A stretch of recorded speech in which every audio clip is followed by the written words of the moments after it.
Hello, I'm Mike Bartlett, Chair of the CSCE National History Committee, and I'm pleased to give you this brief biennial update on the committee's activities. Today's presentation will touch on our past, our present, and our future. The map is from the Britannia Mine paper that Ali Mahmoud and I co-authored. The road didn't reach Britannia Mines until 35 years after the map was made. So, our history in brief. The need for a National History Committee was identified in the late 70s. The committee was formed in 1982 with W. Gordon Plews, shown here, a senior structural engineer at the Division of Building Research at the National Research Council, as the founding chair. Peter Wright was CSCE president at the time and very supportive. The terms of reference were prepared, and they haven't changed much since. Our original mandate was to record and preserve whatever tangible evidence remains, works of earlier generations of civil engineers, and through suitable publication and publicity to make the general public and even engineers themselves more aware of the importance of civil engineering in the historic development and welfare of Canada.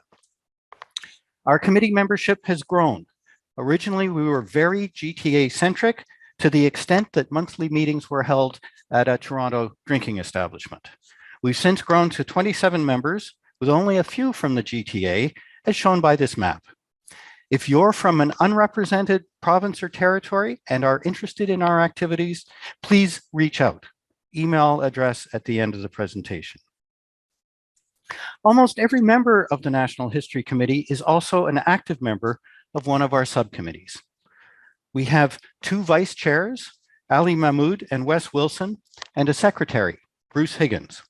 We have a publications subcommittee that grows every spring to review the history-related papers submitted for presentation at the annual conference. We have members who liaise with the conference local organizing committee. Kevin Baskin has done a wonderful job this year, and we're looking forward to working with Gilles Hébert in Moncton next year.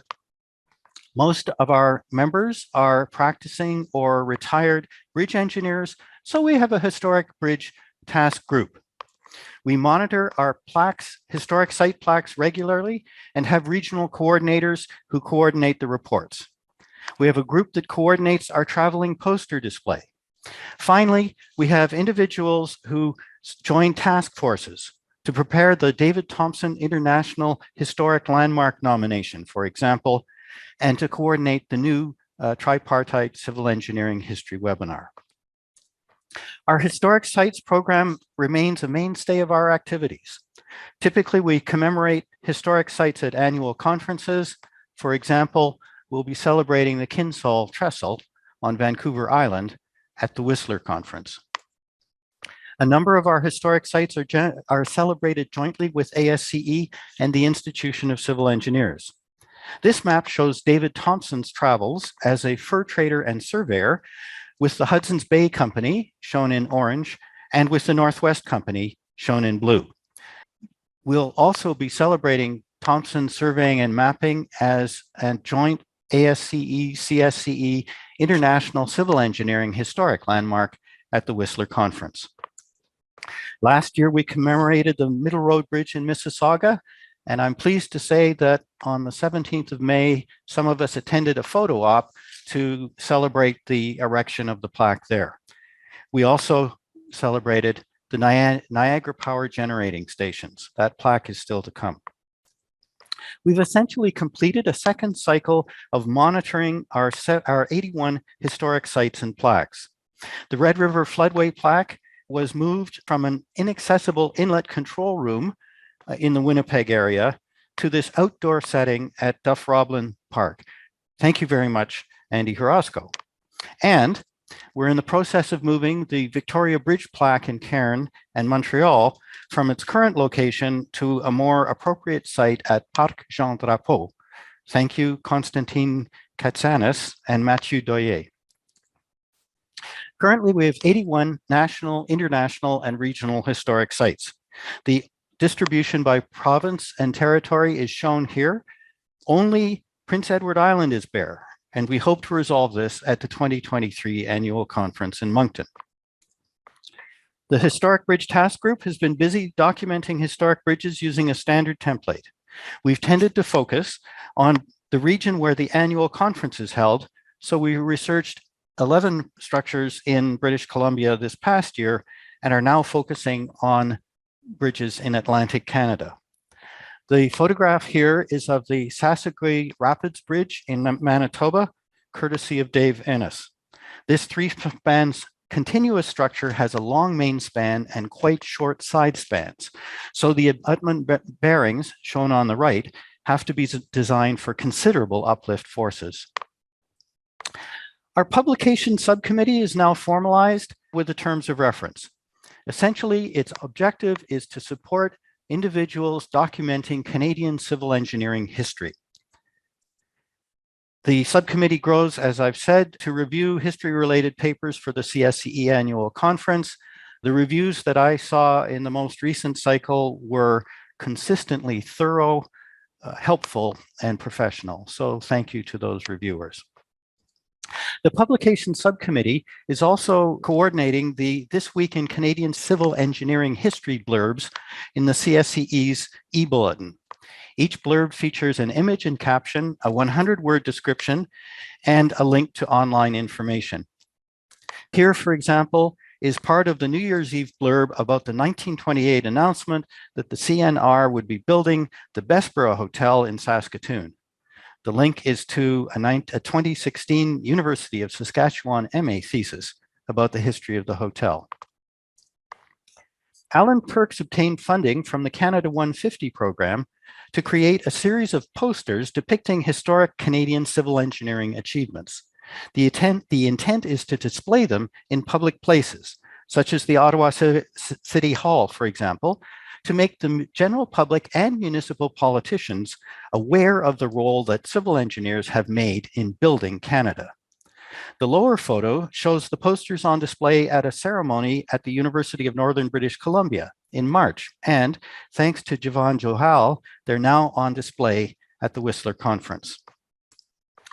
We've created a special session with ASCE's History and Heritage Committee to commemorate the 80th anniversary of the construction of the Alaska Highway.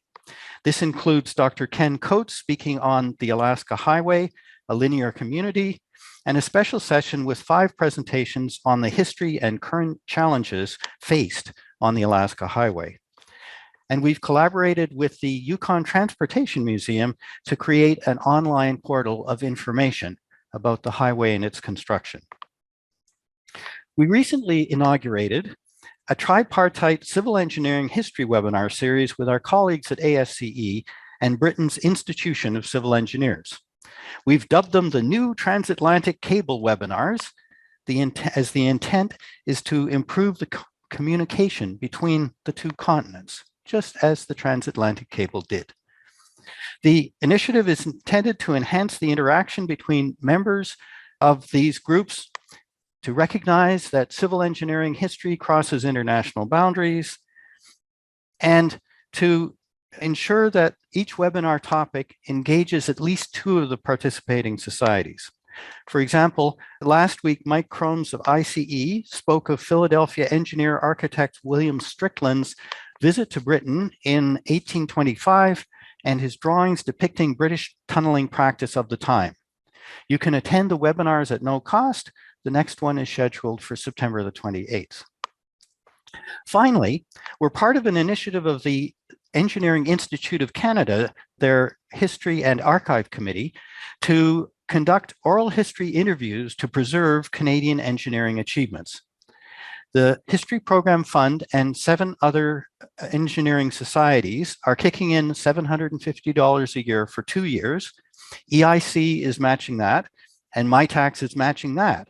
So we actually now have $45,000 to hire 3 public history interns, 1 in the summer of 2021 and 2 this summer to carry out the interviews. Last year, we interviewed 6 women and 9 men and heard a range of quite wonderful stories.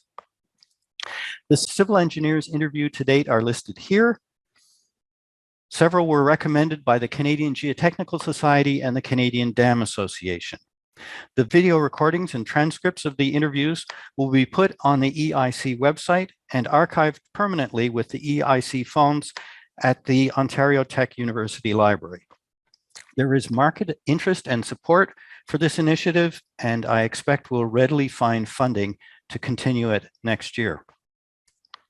Finally, our future plans. Our website remains very much a work in progress. We've drafted material for new Canadian National Historic Site web pages using a standard template, but the creation of these pages has not been well managed and requires additional work. We hope that users will be able to download the nomination documents as PDFs from the websites. We hope to develop and designate more civil engineering heritage demonstration sites. These are sites where heritage technologies have been applied to the construction of new structures. The one site that we've designated so far is a dry stone bridge in Perth, near Ottawa, constructed as a Canada 150 sesquicentennial project. We also hope to pursue civil engineering historic research sites, like the Boundary Layer Wind Tunnel Laboratory, such as perhaps the Division of Building Research at the National Research Council or the Conestoga River Bridge near Waterloo. So, thank you for your attention. In closing, I'll briefly acknowledge funding from the History Program Fund, the Engineering Institute of Canada, and MyTax to support the Oral History Interview Initiative, funding from the CSCE Western Region, the Whistler Conference Local Organizing Committee, and the History Program Fund to support the creation of the Alaska Highway Portal at the Yukon Transportation Museum. And sincerely and totally, I'm very grateful for the continued active engagement of the members of the National History Committee. So thanks. If you are interested in our activities, please contact me. My email is there on the screen.